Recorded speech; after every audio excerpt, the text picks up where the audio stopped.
Hi everyone, स्वागत है आप सबका आपके अपने चैनल केयर क्लासेस में।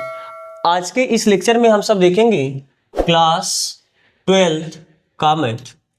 इसके पहले वाले लेक्चर में हम सब दो सदिशों का अदिश गुणनफल यानी dot product of two vectors यानी प्रश्नावली 10.3 कंप्लीट कर चुके हैं। आज हम लोग देखेंगे प्रश्नावली 10.4। तो पहले आज हम लोग इसका परिचय देखेंगे, फिर उदाहरण पे चलेंगे। तो प्रश्नावली 10.4 में क्या है आपको बताया था कि दो वेक्टर का दो तरीके से गुणा होता है।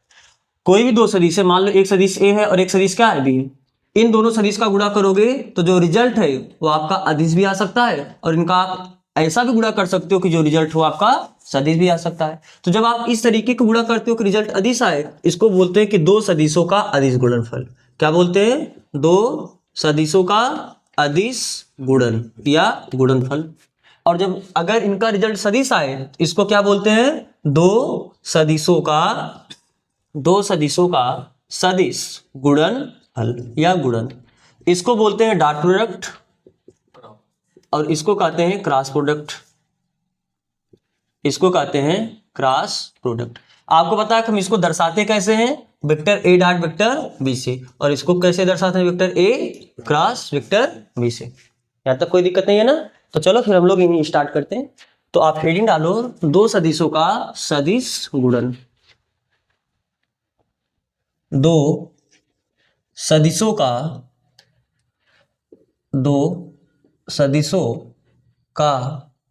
सदिश गुणन ना, वेक्टर प्रोडक्ट या इसको कहते हैं स्केलर प्रोडक्ट, इसको कहते हैं वेक्टर प्रोडक्ट। अब ध्यान समझो, मान लो कि एक सदिश आपका वेक्टर ए है और एक सदिश आपका वेक्टर बी है। वेक्टर बी वेक्टर ए के साथ कितना कोण बनाया है? थीटा। तो इनका जो क्रॉस प्रोडक्ट होता है इसको हम दर्शाते कैसे हैं? ऐसे, vector A cross vector B से। ये निरूपित करते हैं। और इसको परिभाषित कैसे करते हैं? व्यक्त किस रूप में करते हैं? आपने पढ़ा था ना, वेक्टर ए डॉट बी कितना होता था? A B cos theta. A क्या है? अरे ए का मतलब माड ऑफ वेक्टर है, बी का मतलब माड ऑफ वेक्टर बी, यही तो था। ए का वेक्टर ए का परिमाण, वेक्टर बी का परिमाण। तो बस यहाँ पर क्या आ जाएगा? साइन थीटा, यानी ए बी साइन थीटा। या हम इसे ऐसे बोल सकते हैं, वेक्टर ए का परिमाण वेक्टर बी का परिमाण साइन थीटा। लेकिन अब आप खुद बताओ, ध्यान से यहाँ पर थोड़ा डिफ्रेंशिएट करना। आप बोले हो कि दो सदिशों का जो अदिश गुणन होता है वो एक नंबर होता है। और नंबर कैसे होता है? ए क्या है? वेक्टर ए का परिमाण, किसी वेक्टर का परिमाण एक नंबर ही मिलता है। बी क्या है? वेक्टर बी का परिमाण, किसी वेक्टर का परिमाण एक नंबर ही मिलता है। और थीटा क्या है? उनके बीच का कोण। और जब कोण का कास वैल्यू लोगे तो आपको कास वैल्यू एक नंबर ही मिलता है। कास 30 कास 45 सब एक नंबर मिलता है। अगर ये एक नंबर है, ये एक नंबर है, ये भी एक नंबर है, तो नंबर में नंबर का गुणा करोगे तो फाइनली एक कोई नंबर ही तो आएगा, यानी ये क्या आएगा? संख्या आएगा। और संख्या हमेशा क्या होता है? अदिश। तो इसीलिए हम कहते हैं दो सदिशों का जो ये जो डॉट प्रोडक्ट है ये क्या आता है? एक नंबर आने का मतलब ये अदिश है। लेकिन यहां पर भी तो ए क्या है? वेक्टर ए का परिमाण, ये भी तो एक नंबर होगा।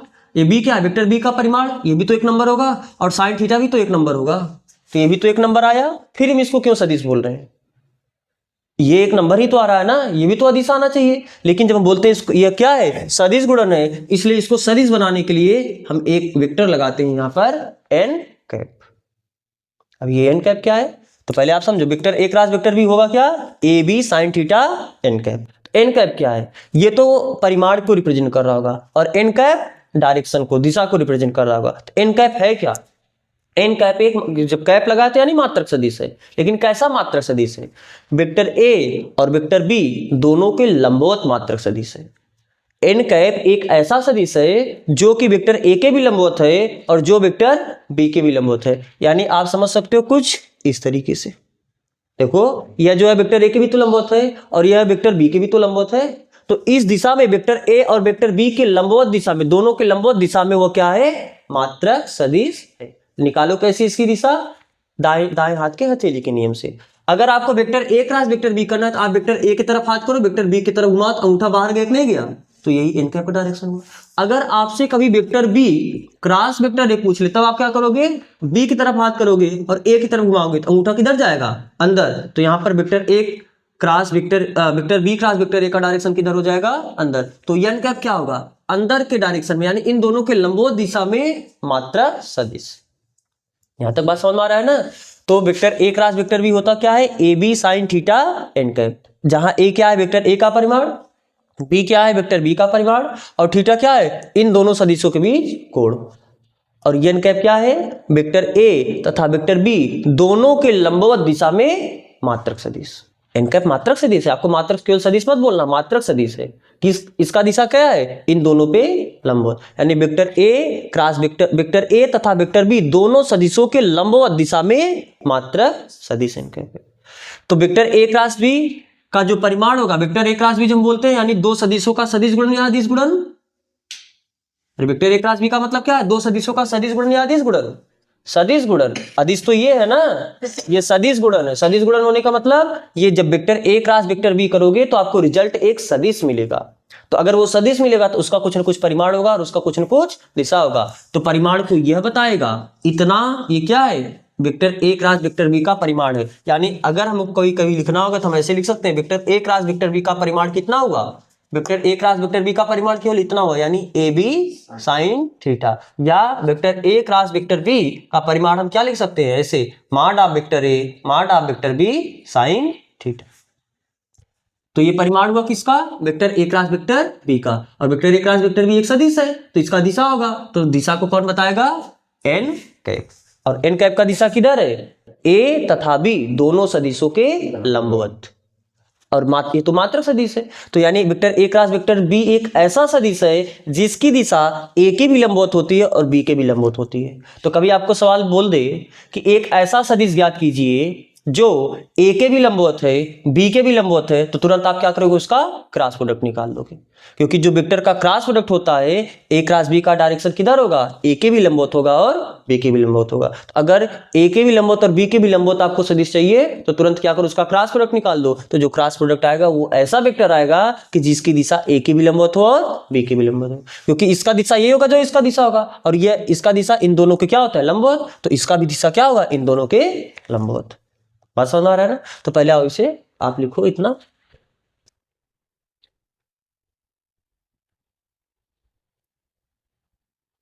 दो सदिश, या लिखो माना दो सदिश,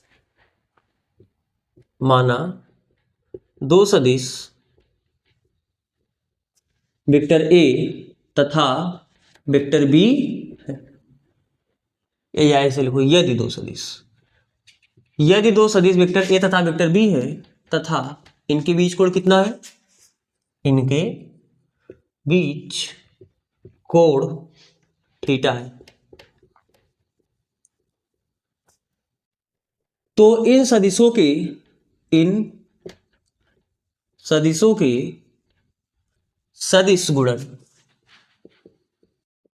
सदिश गुणन को कैसे व्यक्त करते हैं, गुणन को vector A cross vector B द्वारा निरूपित या प्रदर्शित करते हैं, तथा व्यक्त कैसे करते हैं, तथा निम्न रूप में व्यक्त करते हैं। ऐसे लिखो, निम्न रूप में व्यक्त करते, जैसे vector A cross vector B, ये कैसे लिखते हो, वेक्टर ए का परिमाण वेक्टर बी का परिमाण, डॉट प्रोडक्ट में cos थीटा, क्रॉस प्रोडक्ट में sin थीटा, और साथ में क्या, एन कैप। तो आप लिखो, जहां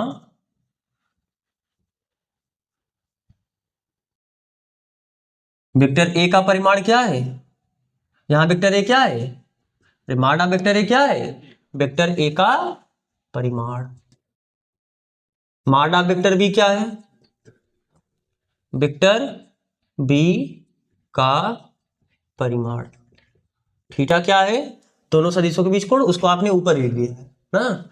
और एन कैप क्या है, एन कैप क्या है, वेक्टर ए तथा वेक्टर बी दोनों के लंबवत मात्रक सदिश, वेक्टर ए तथा वेक्टर बी दोनों के लंबवत दिशा में मात्रक सदिश। बात समझ आ रहा है, ठीक है। तो यहां पर ये जो इतना है ये क्या बता रहा है, vector A cross vector B का परिमाण, और ये एन कैप क्या बता रहा है, इस वेक्टर की दिशा। तो आप ये बस ना यहाँ तक लिख लेना। ये तो समझने के लिए हम यहाँ पर समझते हैं कि vector A cross vector B का परिमाण क्या है। Vector A cross vector B सदिश है कदिश है? सदिश है। क्रॉस लग गया तो ये क्या है? सदिश है। तो अगर ये सदिश है तो इसका परिमाण भी कुछ होगा और इसका दिशा भी कुछ होगा, तो वेक्टर ए क्रॉस बी का परिमाण क्या आएगा बताओ। वेक्टर ए क्रॉस बी का जो परिमाण है वो इतना इंडिकेट कर रहा होगा, mod of vector A mod of vector B sine theta. और इसकी दिशा को कैसे व्यक्त करोगे? Vector A cross vector B की दिशा को कौन व्यक्त कर रहा होगा? N cap. केवल आप ये परिमाण लिखो, दिशा आप समझ लो। या आप लिख लो इसकी दिशा क्या होगी? दोनों वेक्टर के लंबवत होगी। Vector A cross vector B का जो दिशा होगा वो किधर होगा? Vector A and vector B, क्योंकि जो एन कैप का दिशा होगा वो वेक्टर ए क्रॉस बी का दिशा होगा। एन कैप का दिशा दोनों वेक्टर के क्या है? लंबवत है, तो इसलिए इसका भी दिशा दोनों वेक्टर के क्या होगा? लंबवत होगा। तो vector A and vector B दोनों के लंबवत दिशा। और निकालोगे कैसे इसकी दिशा को? दाएं हाथ की हथेली के नियम से। दाएं हाथ या दक्षिणावर्त पेज के नियम से भी इसे बोलते हैं। किसे बोलते हैं? दक्षिणावर्त पेज के नियम से। तो दाएं हाथ के हथेली का नियम, ठीक है। दाएं हाथ के हथेली के नियम से हम vector A cross vector B की दिशा निकालेंगे। और ये गोलक कैसे निकालोगे? आप वेक्टर ए की तरफ अपने हाथ को फैलाओ और वेक्टर बी की तरफ घुमाओ, तो जो अंगूठा होगा तो अंगूठा किसको बता देगा? Vector A cross vector B के दिशा को। तो आप इतना कॉपी करो, फिर इसके आगे हम लोग कुछ रिमार्क करके टिप्पणी करके या प्रेक्षण करके लिखते हैं। चलो आपने अभी देखा क्या कि vector A cross vector B आएगा कितना? Mod of vector A mod of vector B sine theta N cap. अब ध्यान सुनो, आप इसको टिप्पणी करके या प्रेक्षण करके भी लिख सकते हो। क्या पहला पॉइंट इसमें लिखना, अगर मान लो दोनों वेक्टर के बीच कोण कितना हो? थीटा 0 अंश हो। दोनों वेक्टर के बीच कोण 0 अंश होने का मतलब दोनों एक दूसरे क्या हो जाए? समांतर हो जाए। समांतर होने का मतलब दोनों का डायरेक्शन क्या हो? सेम। जैसे ये वेक्टर है और ये वेक्टर है, तो यहाँ पर दोनों के बीच एंगल कितना हुआ? 0। और अगर दोनों वेक्टर एक दूसरे के प्रति समांतर हो तो यहाँ पर एंगल कितना हो जाएगा? 180। तो पहले हम थीटा बराबर 0 बात करते हैं। तो यदि थीटा बराबर कितना हो? 0 अंश, उस केस में आप बताओ vector A cross vector B कितना होगा? Mod of vector A mod of vector B sine 0 n cap. तो mod of vector A mod of vector B और साइन 0 का मान कितना होता है? 0 एन कैप। तो 0 का गुणा कर दिए तो पूरा 0 वेक्टर हो जाएगा। यानी इस स्थिति में vector A cross vector B ये कितना आ जाएगा? 0 वेक्टर। केवल 0 नहीं लिखना है, क्योंकि दो सदिश का जब क्रॉस प्रोडक्ट लेते हो तो वहां पर आपको सदिश मिलता है, तो सदिश लिखना है, इसलिए 0 ना लिख के 0 वेक्टर लिखेंगे। बात समझ आ रहा है ना? आपने इसके पहले जब दो सदिशों का अदिश गुणनफल किया था तो यहाँ पर आपने एक पॉइंट बहुत ज्यादा यूज किया कि अगर दो सदिश एक दूसरे के परपेंडिकुलर होंगे तो उनका डॉट प्रोडक्ट क्या हो जाएगा? 0। अरे पढ़े हो ना? अगर vector A dot vector B ये क्या आया? 0 आया। इस बात का मतलब क्या होता था? दोनों वेक्टर एक दूसरे के परपेंडिकुलर होते थे। अगर आपको कभी भी ये दर्शाना होता था तो सीधी कीजिए कि वेक्टर ए वेक्टर बी के परपेंडिकुलर है, आप तुरंत क्या दर्शा देते थे? उनका डॉट प्रोडक्ट कितना है? 0 है। लेकिन अगर दो वेक्टर को पैरेलल दर्शाना है, यानी दो वेक्टर को एक दूसरे के समांतर दर्शाना है, तो हम क्या सिद्ध कर देंगे? उनका क्रॉस प्रोडक्ट क्या होगा? 0। दो वेक्टर को लंबवत दर्शाने के लिए उनके डॉट प्रोडक्ट को आप 0 दिखाओगे, और दो वेक्टर को समांतर दिखाने के लिए, समांतर दिखाने मतलब इनके बीच एंगल 0 होगा। अगर इनके बीच एंगल 0 होगा तो उनका क्रॉस प्रोडक्ट क्या आ जाएगा? 0। अगर दो वेक्टर का डॉट प्रोडक्ट 0 है, इस बात का मतलब दोनों वेक्टर एक दूसरे के क्या है? परपेंडिकुलर है। और अगर दोनों वेक्टर का क्रॉस प्रोडक्ट 0 है, इस बात का मतलब क्या है? दोनों वेक्टर एक दूसरे के समांतर, यानी इनके बीच एंगल कितना है? 0 है। समझ में आ रहा है ना? अगर डॉट प्रोडक्ट 0 हुआ तो दोनों एक दूसरे के परपेंडिकुलर, और अगर उनका क्रॉस प्रोडक्ट 0 हो तो इस बात का मतलब दोनों एक दूसरे के पैरेलल यानी समांतर होंगे। चलो दूसरा पॉइंट, यदि थीटा बराबर मान लो 180 अंश हुआ तो भी ए क्रॉस बी कितना आ जाएगा? 0 आएगा। अरे क्योंकि साइन 180 का मान भी कितना होता है? 0। तो इस केस में भी ये कितना आ जाएगा? 0 वेक्टर। यानी अगर दो वेक्टर का क्रॉस प्रोडक्ट 0 आया, यानी वो या तो समांतर होंगे या तो प्रति समांतर होंगे। ये तो दूसरा पॉइंट था।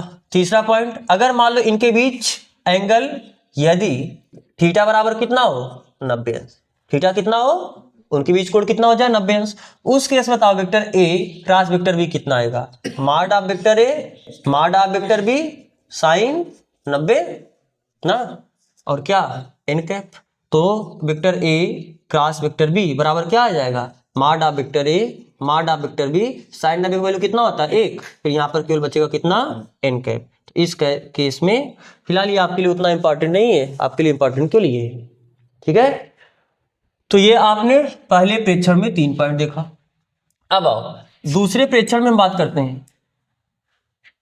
दूसरे प्रेक्षण में आप ये देखो, आपने अभी एक चीज देखा था क्या कि जो vector A cross vector B का परिमाण है, vector A cross vector B का परिमाण कितना लिखे थे आपने, केवल ये वेक्टर ए क्रॉस बी का जो परिमाण होता है केवल इतना होता है कि नहीं होता है, यानी क्या mod of vector A mod of vector B sine theta. ये तो इनका दिशा को बताएगा ना, वेक्टर ए क्रॉस बी का परिमाण इतना होता है। और किसी भी वेक्टर के परिमाण को आप दर्शाते कैसे हो, vector A cross vector B का परिमाण लिखना है तो उस वेक्टर का केवल आप मान लगा देते हो कि नहीं लगा देते हो, यानी mod of vector A cross B ये कितना हो जाएगा mod of vector A mod of vector B sine theta. तो क्या यहां से साइन थीटा बता सकते हो क्या, साइन थीटा बराबर कितना हो जाएगा, देखो ये जो गुणा था इधर आके क्या हो जाएगा भाग, यानी mod of vector A cross vector B upon mod of vector A mod of vector B. तो यानी अगर दो वेक्टर के बीच आपको क्रॉस प्रोडक्ट पता है और दोनों वेक्टर का परिमाण पता है तो उनके बीच आप एंगल बता सकते हो। वहां पर भी आप एंगल बता लेते थे cos थीटा से, ख्याल है ना, cos थीटा बराबर क्या होता था vector A dot vector B upon mod of vector A mod of vector B. लेकिन यहाँ पर साइन थीटा बराबर क्या आया है मॉड ऑफ, केवल यहाँ पर देखो वहां पर ए डॉट वेक्टर बी लिखो, तो यहाँ पर केवल vector A cross vector B नहीं लिखो, mod of vector A cross B लिखो, क्योंकि वेक्टर ए डॉट बी एक नंबर मिलता है लेकिन ए क्रॉस बी एक नंबर नहीं मिलेगा। नंबर लिखने के लिए आपको केवल इसका क्या निकालना पड़ेगा परिमाण, समझ में आ रहा है ना। तो यहां से बताओ आप थीटा बराबर जरूरत पड़ने पर क्या बोल सकते हो sine inverse vector A cross vector B कि इसका परिमाण क्योंकि आपको नंबर चाहिए। अगर आप केवल वेक्टर ए क्रॉस बी लिखोगे तो वो सदिश है यानी उसके पास दिशा भी है, तो हमको केवल नंबर चाहिए, तो हमको इसका क्या लिखना पड़ेगा केवल और केवल परिमाण बटे मॉड ऑफ वेक्टर ए और मॉड ऑफ वेक्टर बी। तो आप पहले इतने पॉइंट को कॉपी करो फिर हम देखते हैं इसके आगे के पॉइंट। चलो तो आप इसे कॉपी कर चुके होंगे।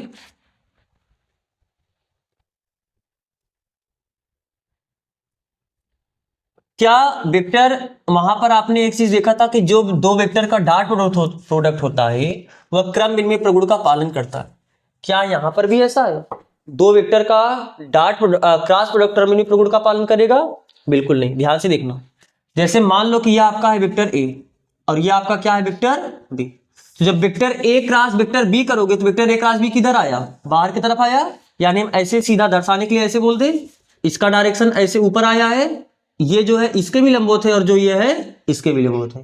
आप समझो ना, ये दोनों वेक्टर ऐसे कागज तल में है और इनका लंबवत करोगे ऐसे ऊपर जाएगा नहीं जाएगा, तो आप उसी तरीके से फिगर सोचो ये दोनों क्या है एक प्लेन पे आ जाएंगे और हमने ये जो बनाया इसको कागज तल के ऊपर लंबवत ऊपर बनाया, तो वेक्टर ए क्रॉस बी का डायरेक्शन ये हुआ, बोलो। लेकिन वेक्टर बी क्रॉस, अगर वेक्टर बी क्रॉस वेक्टर निकालोगे बी की तरफ हाथ घुमाना है और आपको ए की तरफ घुमाना है तो अंगूठा फिर किधर जाएगा नीचे, यानी उस केस में ये आपका जो डायरेक्शन है ये किसका डायरेक्शन है vector B cross vector A का डायरेक्शन है। आपको पता है कि एन कैप किधर होता है, जो आप लिखते हो vector A cross vector B में mod of vector A mod of vector B sine theta N cap, आप यही लिखते हो ना, तो एन कैप का डायरेक्शन किधर होता है ए और बी दोनों के लंबवत दिशा में मात्रक सदिश, ये तो सदिश है, अगर मात्रक सदिश है यानी हमको एक ऐसा सदिश चाहिए जिसका परिमाण कितना हो एक हो, तो मान लो अगर इसका परिमाण के इतना एक परिमाण वाला है तो ये तो आपका है एन कैप, तो फिर ये नीचे क्या हो जाएगा ये माइनस एन कैप होगा। बात समझ आया नहीं समझ आया, तो इसका मतलब क्या है कि वेक्टर ए क्रॉस बी ऊपर आएगा और वेक्टर बी क्रॉस ए नीचे आएगा, दोनों का डायरेक्शन अलग अलग, तो फिर दोनों बराबर हुआ क्या, जब डायरेक्शन अलग हो गया तो कैसे बराबर हो सकता है। यानी आप तीसरा पॉइंट यहां पर एक बात लिख सकते हो क्या कि वेक्टर ए क्रॉस बी ये नहीं बराबर होता किसके vector B cross vector A के।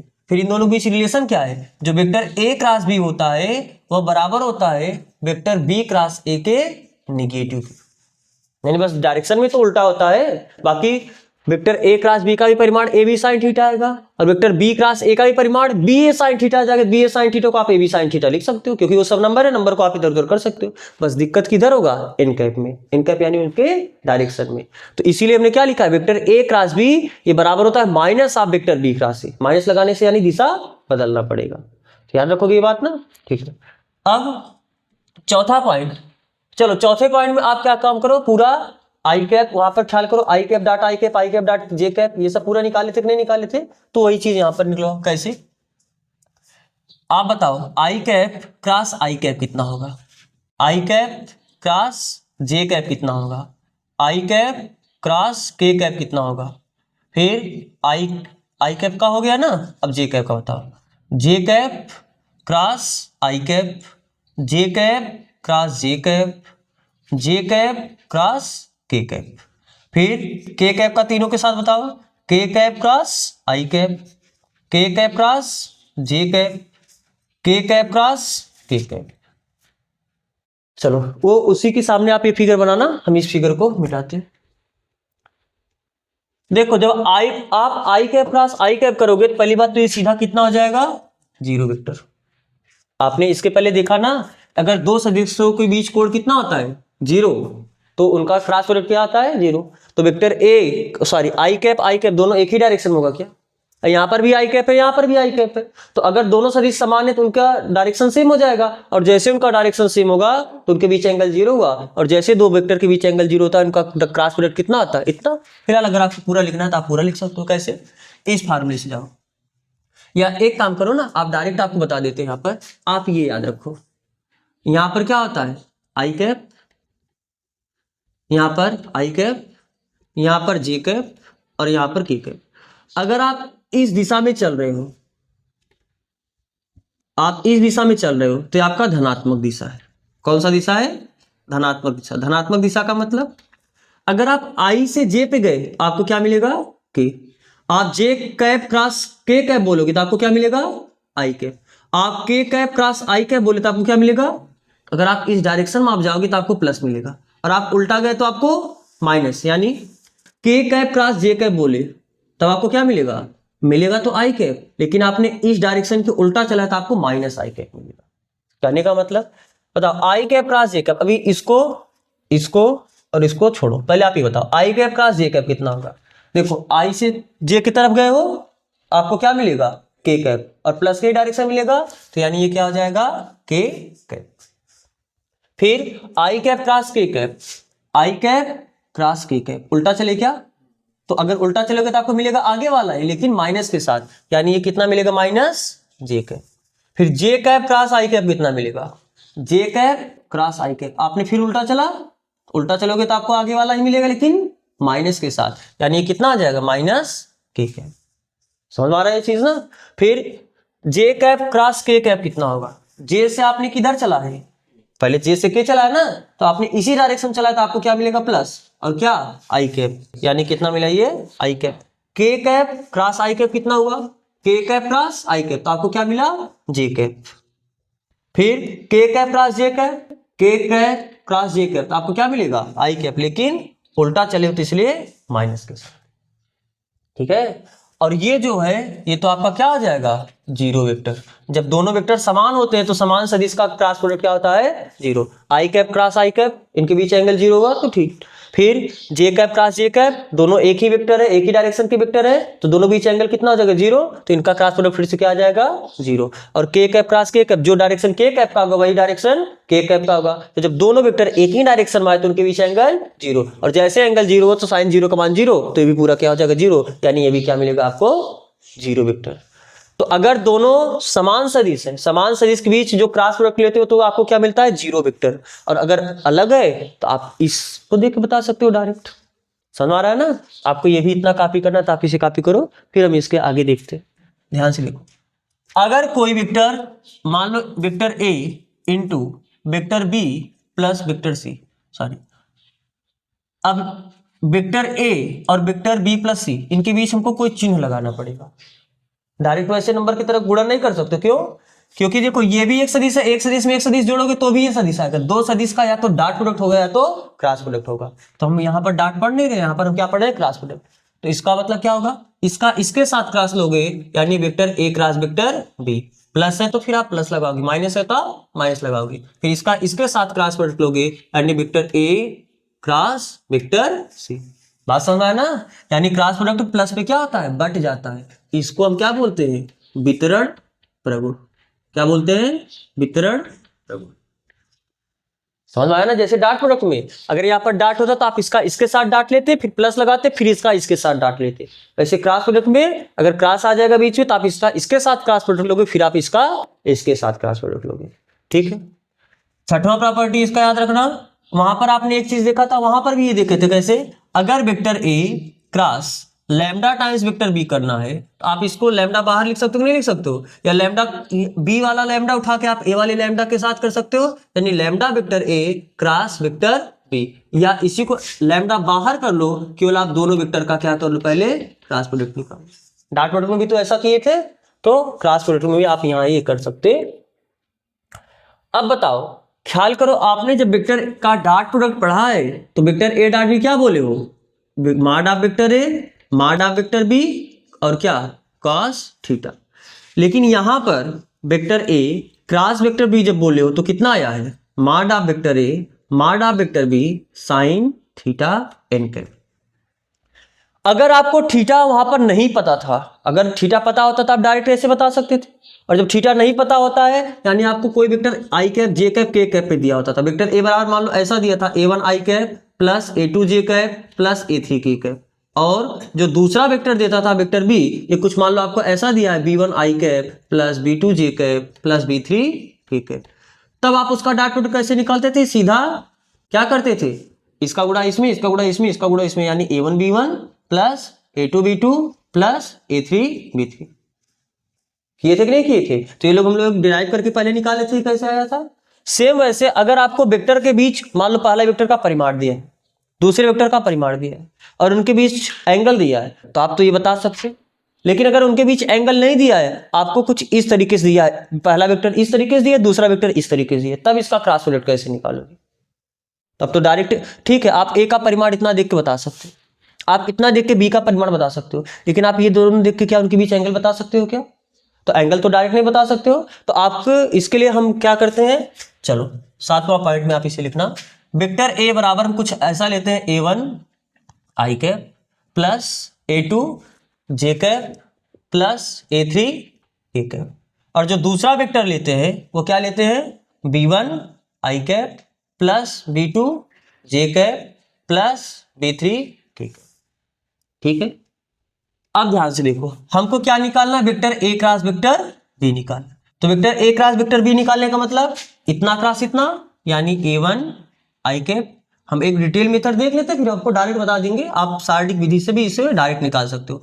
a1 आई कैप प्लस a2 जे कैप प्लस a3 के कैप, इसका क्रॉस प्रोडक्ट करो किसके साथ, इतने के साथ, यानी b1 आई कैप प्लस b2 जे कैप प्लस b3 के कैप। तो बताओ, अभी आपने देखा कि जो वेक्टर का क्रॉस प्रोडक्ट होता है वो वितरण प्रगुण का पालन करता है। वितरण प्रगुण का पालन करने का मतलब इसका इसके साथ क्रॉस, इसका इसके साथ क्रॉस, फिर इसका इसके साथ क्रॉस प्रोडक्ट, फिर इसका इसके साथ, इसका इसके साथ, फिर इसका। तो बताओ कितना होगा, a1 आई कैप, इसका क्रॉस प्रोडक्ट लेना है किसके साथ, b1 आई कैप, साथ में देखते रहना गलत ना हो पाए, इसका फिर इसके साथ क्रॉस प्रोडक्ट, यानी a1 आई कैप का क्रॉस प्रोडक्ट लेना है b2 जे कैप के साथ, प्लस a1 आई कैप का क्रॉस प्रोडक्ट लेना है b3 के कैप के साथ, फिर a1 के बाद a2 आएगा ना, a2 जे कैप, और a2 जे कैप का तीनों के साथ लोगे, a2 जे कैप का क्रॉस प्रोडक्ट लेना है किसके साथ, b1 पहले आई कैप के साथ, फिर a2 जे कैप का क्रॉस प्रोडक्ट लेना है b2 जे कैप के साथ, फिर a2 जे कैप का क्रॉस प्रोडक्ट लेना है किसके साथ, b3 के कैप के साथ। हम क्रम से करते चल रहे हैं ना, इसका इसके साथ, फिर इसका इसके साथ, फिर इसका इसके साथ। अब इसका इसके साथ क्रॉस प्रोडक्ट लोगे, फिर इसका इसके साथ, फिर इसका इसके साथ, यानी जब इसका इसके साथ क्रॉस प्रोडक्ट लोगे कितना आ जाएगा, a3 के कैप क्रॉस b1 आई कैप, प्लस फिर इसका इसके साथ क्रॉस प्रोडक्ट यानी a3 के कैप क्रॉस b2 जे कैप, प्लस इसका इसके साथ क्रॉस प्रोडक्ट लो, यानी a3 के कैप, इसका क्रॉस प्रोडक्ट लेना है b3 के कैप के। और अभी आपने यहां पर ये प्रॉपर्टी देखा कि जो नंबर होता है उस नंबर को हम बाहर कर सकते हैं, तो यहां पर आई कैप से a1 को बाहर कर ले, और यहां पर आई कैप से b1 को बाहर कर ले, यानी a1 b1 को बाहर करे तो यहां पर बचेगा कितना, आई कैप क्रॉस आई कैप। यहां से A1 और B2 को बाहर कर ले, यानी A1 B2, और यहां पर बचा कितना, आई कैप क्रॉस जे कैप। फिर A1 B3 को बाहर कर लो, A1 B3 को बाहर करो, बचेगा कितना, आई कैप क्रॉस के कैप, प्लस A2 B1 को बाहर करो, A2 B1 जब बाहर होगा तो जे कैप क्रॉस आई कैप, प्लस A2 B2 को बाहर करो, A2 B2 को जब आप बाहर कर लोगे तो बचेगा कितना, जे कैप क्रॉस जे कैप, जे कैप क्रॉस जे कैप, प्लस A2 B3 को बाहर करो, A2 B3 को बाहर करो, जे कैप क्रॉस के कैप, प्लस A3 B1, और बचेगा कितना, के कैप क्रॉस आई कैप, प्लस A3 B2 बचेगा कितना, के कैप क्रॉस जे कैप, प्लस यहां से क्या बाहर हुआ, A3 B3 और के कैप क्रॉस के कैप। लिख सकते हो इतना। और आपको क्या ये ख्याल है ना, यहां पर आप क्या बोलते हो, आई, यहां पर क्या बोलते हो, जे, यहां पर क्या आपने बोला है कि अगर आप दक्षिणावर्त दिशा में चलोगे तो आप क्या लोगे, प्लस, और उल्टा आपने चला तो आपको क्या लोगे, माइनस। और बताओ यहां से बताओ कितना लिख सकते हैं, A1 B1, आई कैप क्रॉस आई कैप करो, कितना हो जाएगा, ये तो 0 हो जाएगा।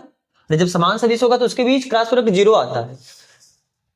आई कैप क्रॉस जे कैप, जब आपने आई से जे चला तो आपको क्या मिला, के कैप मिला, तो यहां पर बचा कितना है, A1 B2, और बाकी आई क्रॉस जे कितना मिला, के कैप, प्लस के कैप कि माइनस के कैप, आपसे अगर इसी डायरेक्शन में चलोगे तो आपको प्लस लेना, ठीक। अब इस पे आओ, A1 B3, ये कितना हुआ, आई कैप क्रॉस के कैप, आई कैप क्रॉस के कैप, उल्टा चले तो ये कितना हो जाएगा, माइनस जे कैप, तो हम माइनस यहां पर लगा दें, अरे प्लस माइनस तो माइनस माइनस, और फिर यहां पर वो कितना जाएगा, जे कैप, ठीक है।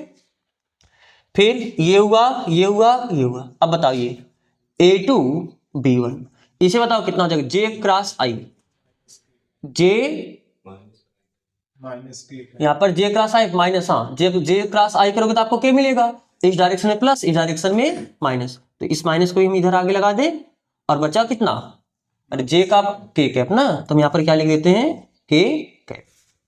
चलो ये भी हुआ। अब ये बताओ A2 B2 बचा, जे कैप, ये तो फिर 0 वेक्टर ही हो जाएगा, अरे जे कैप क्रॉस जे कैप, ठीक है। अब आओ इस पे, प्लस A2 B3, जे कैप क्रॉस के कैप कितना होगा, जे कैप क्रॉस के कैप, जब इसी डायरेक्शन चले तो आपको क्या मिलेगा, प्लस, यानी आई कैप, प्लस A3 B1, के कैप क्रॉस आई कैप कितना मिला, के कैप क्रॉस आई कैप, प्लस ही डायरेक्शन में चले तो आपको क्या मिलेगा, जे कैप, ठीक है, जे कैप। ये भी हुआ ये भी हुआ। अब ये A3 B2, के कैप क्रॉस जे कैप, के कैप क्रॉस जे कैप, उल्टा चल दिए तो आपको क्या मिलेगा, माइनस, तो हम यहाँ पर क्या लगाते हैं, माइनस, और मिला क्या आपको, आई कैप, और के कैप क्रॉस के कैप, ये तो 0 हो जाएगा, यानी A3 B3 और साथ में 0 वेक्टर।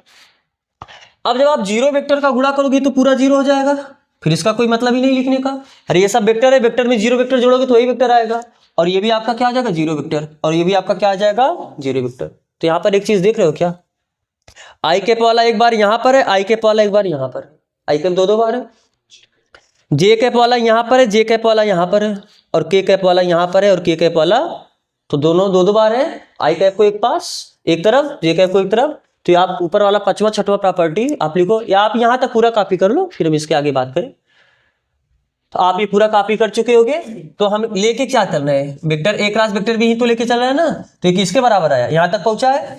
अब ये तो खत्म, फिर इसका कोई मतलब नहीं, 0 का गुणा होगा ये भी 0, जोड़ के वही कुछ कोई मतलब नहीं रह जाएगा, और ये भी आपका 0 वेक्टर है तो इसका भी आपको कोई मतलब नहीं मिलेगा। हम क्या करते हैं, आई कैप वाले को एक साथ लिखते हैं। तो यहाँ पर बताओ, आई कैप वाला एक यहाँ पर है, आई कैप वाला एक यहाँ पर है, तो आप आई कैप कितना हुआ यहाँ पर, A2 B3 minus A3 B2, और ये पूरा क्या आया, आई कैप। जे कैप वाला देखो यहाँ पर माइनस है, तो माइनस, तो यहाँ पर क्या बचा, A1 B3, तो यहाँ पर भी तो जे का भी प्लस है, लेकिन हमने माइनस को बाहर लिया तो फिर बचा कितना, माइनस A3 B1, और बचा कितना जी, ये समझ में आ रहा है कि नहीं? बात समझ में आ रहा है? हमने यहाँ पर माइनस, इन दोनों से माइनस कॉमन लिया। अभी माइनस क्यों कॉमन लिया? हम इसको प्लस वाले को पहले, माइनस वाले को बाद में लिख सकते थे, लेकिन माइनस कॉमन लिया, उसके पीछे कुछ रीजन है, अभी आप आगे देखोगे। तो जे कैप वाला, अब के कैप वाला यहाँ पर क्या बचा है? प्लस A1, यहाँ पर क्या बचा है? A1 B2, A1 B2 के कैप वाला, और के कैप वाला यहाँ पर है माइनस A2 B1 के कैप। तो अगर वेक्टर ए इतना दिया है, वेक्टर बी इतना दिया है, तो इनका क्रॉस प्रोडक्ट आप इस तरीके से निकाल सकते हो। अब या तो आप ये याद कर लो, या तो आप ये याद कर लो, या आप ये बताओ, अगर आप एक सारणी बना दो, कैसे? क्या ध्यान से देखो, ये चीज वही है, vector A cross vector B अगर आपको कभी निकालना है तो आप इसे सारणी बना के निकाल सकते हो। कैसे? यहां पर आप लिखो आई कैप, यहां पर आप लिखो जे कैप, और यहां पर आप क्या लिखो? के कैप। फिर जो पहला वेक्टर होगा, क्योंकि आपको पहले एक लिखा है, तो ए कैप का जो वेक्टर ए का गुणांक होगा उसको आप लिख दो A1 A2 A3। फिर दूसरे वेक्टर का B1 B2 B3। अब बताओ, इसको सॉल्व करो, यही तो आएगा। कर लो सॉल्व। कैसे? देखो, आप सारणी कैसे हल करते हो? आई कैप को पहले लिखते हो, फिर इससे जाने वाला पंक्ति और इससे जाने वाला स्तंभ छोड़ते हो, इसका गुणा इसमें A2 B3 माइनस इसका गुणा इसमें A3 B2, यही तो है। फिर आप दूसरे में माइनस लगाते हो, माइनस, और आपने क्या लिखा? जे कैप। फिर इससे जाने वाला पंक्ति और स्तंभ छोड़ोगे तो यही दोनों बचा, इसका गुणा इसमें माइनस इसका गुणा इसमें। जब इसका गुणा इसमें करोगे A1 B3 आया माइनस A3 B1 आया। फिर आप प्लस के कैप लिखते हो, तो के कैप हमने यहां पर लिखा है। फिर इससे जाने वाला स्तंभ पंक्ति छोड़ोगे A1 B2 minus A2 B। तो आप ये ना याद रखें, जब भी आपको कभी vector A cross vector B पूछेगा, वेक्टर ए आपको दिया है, वेक्टर बी आपको दिया है, और वेक्टर ए क्रॉस बी पूछेगा, आप तुरंत ऐसे सारणी बनाओगे, आई cap J cap K cap में निकाल लोगे। बात समझ आ रहा है ना? अगर आपने इस तरीके से वेक्टर को पाया, तो क्या बताओ, आप vector A cross vector B का क्या परिमाण निकाल सकते कि नहीं निकाल सकते? बोलो। क्योंकि आपको वेक्टर ए क्रॉस बी इतना आई कैप, इतना जे कैप, इतना के कैप, यही तो मिला वेक्टर। अरे आप इसे हल करोगे, हो सकता है ऐसा है 2 आई कैप, इसको हल करने के बाद ये मान लो कितना आ गया 3 जे कैप, फिर इसको हल करने के बाद मान लो कितना आ गया 4 के कैप। तो आपको वेक्टर ए क्रॉस बी इसी वेक्टर के फॉर्म में दिखेगा, ऐसा ही आपको दिखेगा। और जब ऐसा वेक्टर दिखेगा, क्या आप इसका परिमाण नहीं बता सकते हो क्या?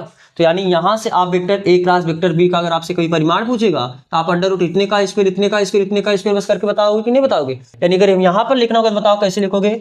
अंडर रूट इतने का स्क्वायर, यानी A2, याद मत करना इसको, आप केवल इससे याद रखना, बस आप इस पॉइंट को याद रखना। तो कितना आ जाएगा? A2 B3 minus A3 B2, इसका स्क्वायर प्लस इसका स्क्वायर, यानी A1 B3 minus A3 B1 का square plus A1 B2 minus A2 B1 का स्क्वायर। डायरेक्ट तीनों के स्क्वायर करके ऐड करके अंडर रूट ले लोगे, वही क्या आ जाएगा? Vector A cross vector B का परिमाण। समझ में आया ना? आपको ये भी कॉपी करना, तो आप इसे कॉपी करो, ये मत कॉपी करना, ये तो वैसे समझाने के लिए था। तो आप इसे कॉपी कर चुके होगे। तो अब आपका अगला पॉइंट शायद ये 8वां पॉइंट होगा, देख लेना, अगर वहां पर 7 था तो आप इसको 8वां करो। 8वां पॉइंट आपको क्या बोलता है, ध्यान से देखो। मान लो ये क्या है? एक त्रिभुज है। अगर दो वेक्टर किसी भी त्रिभुज की दो भुजा को निरूपित करे, जैसे ये पहला भुजा मान लो आपका ए वेक्टर है, ये दूसरा भुजा मान लो आपका कौन सा वेक्टर है? बी वेक्टर है, और इन दोनों के बीच कोण कितना है? थीटा। तो क्या यहां पर जो दो वेक्टर है, वेक्टर ए और वेक्टर बी, ये त्रिभुज की दो भुजा को निरूपित कर रहे हैं, नहीं निरूपित कर रहे हैं? तो आप इस त्रिभुज का क्षेत्रफल बता सकते हो। कैसे? इनके क्रॉस प्रोडक्ट का प्रयोग करके। तो हम लिखते हैं पहले लैंग्वेज में, यदि vector A and vector B क्या करें? त्रिभुज की दो भुजा को निरूपित करें, किसी त्रिभुज की दो भुजा को निरूपित करें, दो भुजा को निरूपित करें, तो उस त्रिभुज का क्षेत्रफल, उस त्रिभुज का क्षेत्रफल आप कैसे निकालोगे?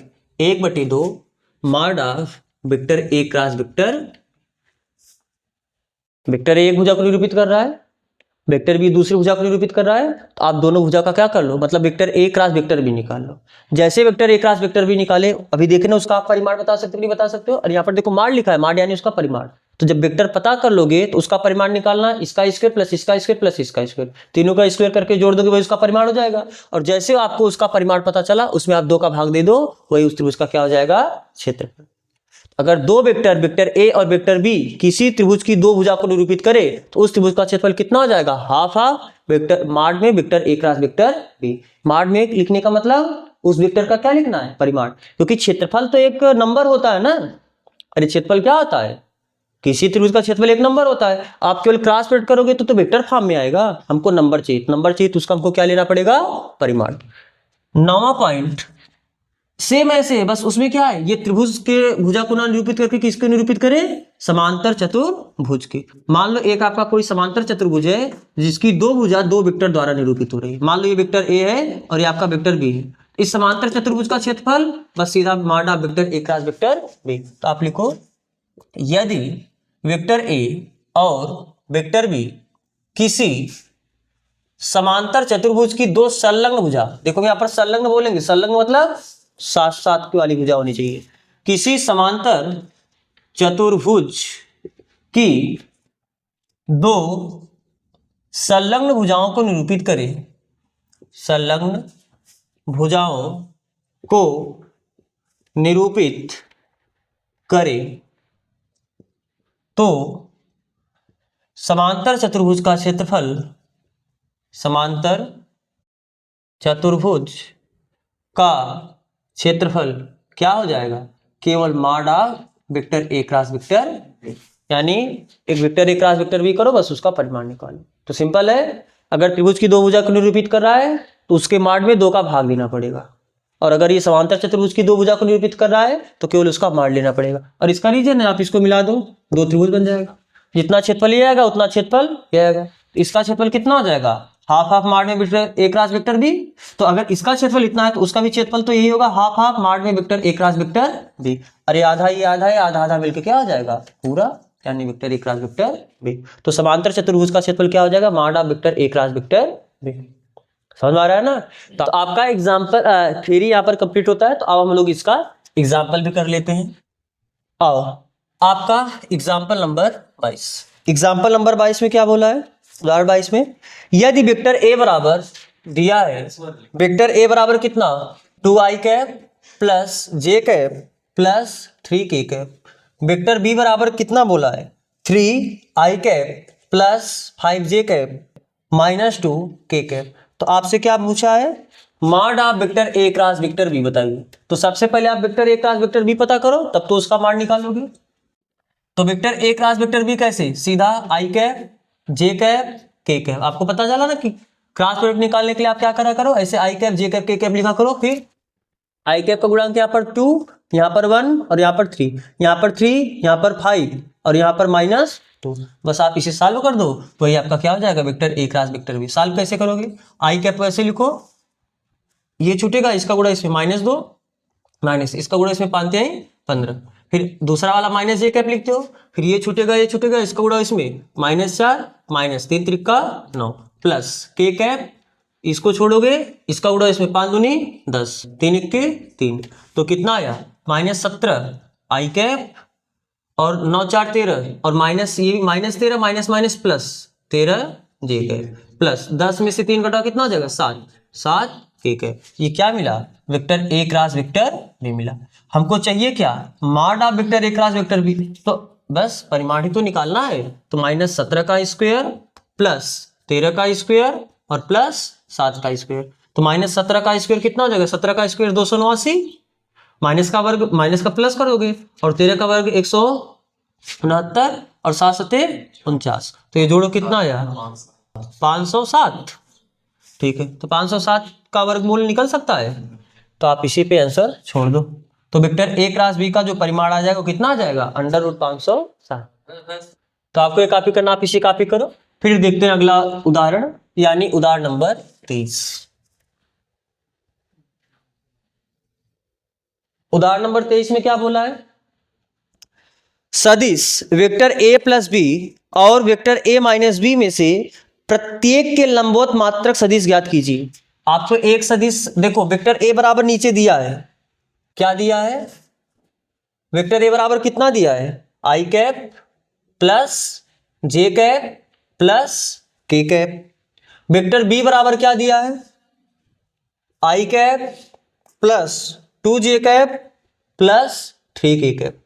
आपको बोला क्या है, vector A plus vector B और vector A minus vector B दोनों के लंबवत आपको क्या चाहिए, मात्रक सदिश चाहिए। ध्यान से देखो, अगर आपसे सिर्फ इतना बोलता कि वेक्टर ए और वेक्टर बी इन दोनों के लंबवत मात्रक सदिश चाहिए, तो आप क्या निकाल लेते, vector A cross vector B. तो जो vector A cross vector B होगा या एक सदिश आएगा, ये एक ऐसा सदिश होगा जो वेक्टर ए के भी लंबवत होगा और वेक्टर बी के भी लंबवत होगा। तो ये क्या है, vector A cross B, vector A और वेक्टर बी दोनों के लंबवत सदिश है। लेकिन अगर दोनों के लंबवत मात्रक सदिश पूछता, तो जैसे आपको वेक्टर ए क्रॉस बी पता चला, एक वेक्टर पता चला, क्या उस वेक्टर की दिशा मात्रक सदिश नहीं बता सकते हो, मात्रक सदिश आप निकालना जानते हो। लेकिन यहां पर आपको ना तो वेक्टर ए के लंबवत पूछा है, ना तो वेक्टर बी के लंबवत पूछा है। आपसे क्या पूछा है, वेक्टर ए प्लस बी और वेक्टर ए माइनस बी इन दोनों के लंबवत मात्रक सदिश चाहिए। तो सबसे पहले क्या करो, आप वेक्टर ए प्लस बी निकाल लो, फिर आप वेक्टर ए माइनस बी निकाल लो। तो ये एक सदिश आएगा, एक सदिश आएगा, दोनों सदिश के लंबवत आप सदिश बता सकते हो। तो कैसे करोगे, वेक्टर ए प्लस बी बताओ कितना हो जाएगा, दो वेक्टर को जोड़ो, आई कैप कितना हुआ 2 आई कैप, ये कितना हो जाएगा 3 जे कैप, और ये कितना हुआ 4 K cap. Vector A minus vector B बताओ, वेक्टर ए माइनस बी कितना हो जाएगा, घटाओगे तो 0 आई कैप हुआ, फिर ये माइनस जे कैप, क्योंकि आपको ए में से बी घटाना है तो ये माइनस ज्यादा हो जाएगा, ठीक है, और -2 के कैप। तो हम पहले क्या करते हैं, वेक्टर ए प्लस बी और वेक्टर ए, सॉरी क्रॉस नहीं माइनस है ना, वेक्टर ए माइनस बी दोनों के लंबवत, वेक्टर ए माइनस बी दोनों के लंबवत सदिश।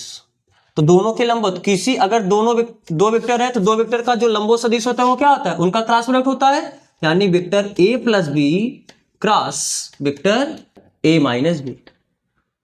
बात समझ आ रहा है ना, इन दोनों वेक्टर का क्रॉस प्रोडक्ट लोगे, जो वेक्टर आएगा वो इसके भी लंबवत होगा और इसके भी लंबवत होगा। तो यही तुमने लिखा है कि a प्लस बी वेक्टर और vector a minus vector B, इन दोनों के लंबवत जो सदिश होगा वो क्या होगा, इन्हीं दोनों का क्रॉस प्रोडक्ट होगा।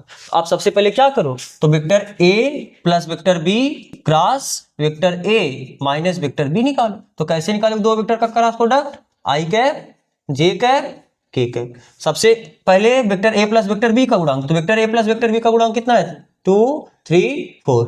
Vector A minus vector B का गुणांक कितना है 0 -1 और -2। तो कितना हुआ, ये आई कैप ऐसे लिखोगे, ये छोड़ो 3 दूनी 6 -4 के और माइनस माइनस प्लस, क्योंकि इसका भी तो माइनस आएगा ना, तो +4।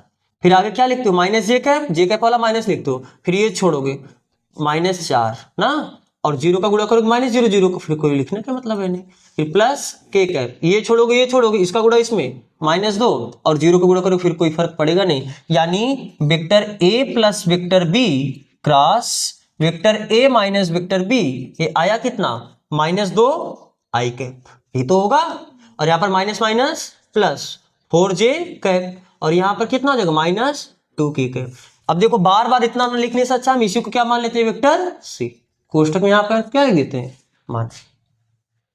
तो ये मिला क्या है, ये जो वेक्टर है ये क्या आया है, इन दोनों के लंबवत सदिश आया, यानी vector A plus vector B के लंबवत भी है और vector A minus vector B के भी लंबवत है। तो हमको लंबवत सदिश नहीं पूछा है, हमको इसके लंबवत मात्रक सदिश पूछा है। तो मात्रक सदिश निकालने के लिए क्या करना है, बस इसका कैप निकालना है। तो आप लिखो क्या, vector A plus vector B तथा vector A minus vector B दोनों के लंबवत क्या, मात्रक सदिश, दोनों के लंबवत मात्रक सदिश, यानी सी कैप बोल दे सीधा। अरे इसी को तो आपने, तो बताओ सी कैप क्या हो जाएगा, वेक्टर सी अपान माडा वेक्टर सी। तो वेक्टर सी है कितना -2 आई कैप प्लस 4 जे कैप -2 के कैप बटे √, 2 का स्क्वायर यानी 4, 4 का स्क्वायर यानी 16 और 2 का स्क्वायर यानी 4, तो 24 6 चौक 24, यानी हम इसे कैसे लिख सकते हैं -2 आई कैप प्लस 4 जे कैप और -2 के कैप बटे 6 चौक 24 होगा, 4 का √2 बाहर आ जाएगा और 6 बचेगा। आप इतना बटे इतना कर सकते हो, जब आप इतना बटे इतना करोगे 2 से 2 कैंसिल हो जाएगा, बचे कितना -आई कैप बटे कड़ी में 6, और जब इतना बटे इतना कर 2 दूनी 4, यानी 2 जे कैप बटे करड़ी में 6, और जब आप इतना बटे इतना करोगे 2 से 2 कैंसिल हो जाएगा, बचे कितना -1 बटे करड़ी में 6 एक है। समझ में आया ना? तो ये आपका क्या हुआ, इन दोनों सदिशों के लंबवत मात्रक सदिश। ठीक, तो आपको ये कॉपी करना, आप इसे कॉपी करो। फिर देखते हैं इसका अगला क्वेश्चन, यानी क्वेश्चन उदाहरण नंबर 24। आओ आप देखते हैं अगला एक उदाहरण, यानी उदाहरण नंबर 24। उदाहरण नंबर 24 में क्या बोला है, एक त्रिभुज का क्षेत्रफल ज्ञात कीजिए जिसके शीर्ष इतना इतना इतना है। तो मान लेते हैं कि वो आपका त्रिभुज क्या है, ए बी सी। पहले शीर्ष का निर्देशांक कितना दिया है, 1 कामा 1 कामा 1। दूसरे शीर्ष का निर्देशांक कितना दिया है, 1 कामा 2 कामा 3। तीसरे शीर्ष का निर्देशांक कितना दिया है, 2 कामा 3 कामा 1। तो ठीक है, अगर आपको किसी भी त्रिभुज का क्षेत्रफल चाहिए तो उस त्रिभुज की दो भुजा को निरूपित करने वाला आप वेक्टर बता दो। तो आप इसमें कोई भी दो वेक्टर ले लो, तो हम ये दो वेक्टर पकड़ लेते हैं, बोलो। तो यानी आपको ये वेक्टर पता है, ये वेक्टर आप पता कर सकते हो, तो दो वेक्टर अगर आपको पता चल जाएगा तो इस त्रिभुज का क्षेत्रफल आप बता सकते हो। तो सबसे पहले हम क्या पता करते हैं, vector A B. Vector A B कैसे निकालोगे, सॉरी बी से ए गए हो ना, तो वेक्टर आपको क्या बोलना पड़ेगा, वेक्टर बी ए। तो वेक्टर बी ए बराबर, बताओ वेक्टर बी ए कैसे निकालोगे, फाइनल पॉइंट में से इनिशियल पॉइंट घटाओगे, यानी ए में से बी घटाओगे। तो ए का पॉइंट 1 है, 1 में से घटाओ कितना आ जाएगा, 0 आई कैप। फिर 1 में से 2 घटाओ कितना आ जाएगा, -j कैप। फिर 1 में से 3 घटाओ कितना आ जाएगा, -2 कैप, 2 k कैप। ठीक ना?